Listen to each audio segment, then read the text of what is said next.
গাজায় ইসরায়েলি আগ্রাসনে এক বছরে ব্যাপক হতাহত ও ধ্বংসযজ্ঞের পরও হামলা অব্যাহত রাখার ঘোষণা দিয়েছেন নেতানিয়াহু। নতুন করে লেবানন ও উত্তর গাজায় হামলা আরও জোরদার করেছে ইসরায়েলি বাহিনী। ইসরায়েলি প্রতিরক্ষা বাহিনী আইডিএফ বলছে, নতুন ধাপে পৌঁছেছে যুদ্ধ।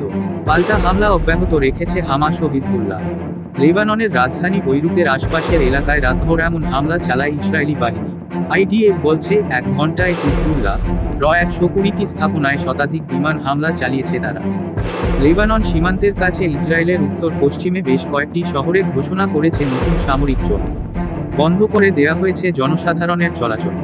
লেবাননের পাশাপাশি উত্তর গাজায়ও হামলা জোরদার করেছে ইসরায়েল।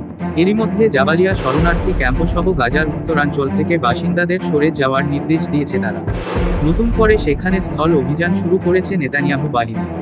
ইসরায়েলি হামলায় 24 ঘণ্টায় গাজায় নিহত হয়েছে 39 ফিলিস্তিনি। লেবাননেও বাড়ছে হতাহতের সংখ্যা। গাজা যুদ্ধ শুরুর পর এ পর্যন্ত দেশটিতে নিহত হয়েছে 1400-ও বেশি মানুষ। বাস্তুচ্যুত অন্তত 12 লাখ। এদিকে পাল্টা রকেট হামলা চালাচ্ছে হামাস ও হিজবুল্লাহ।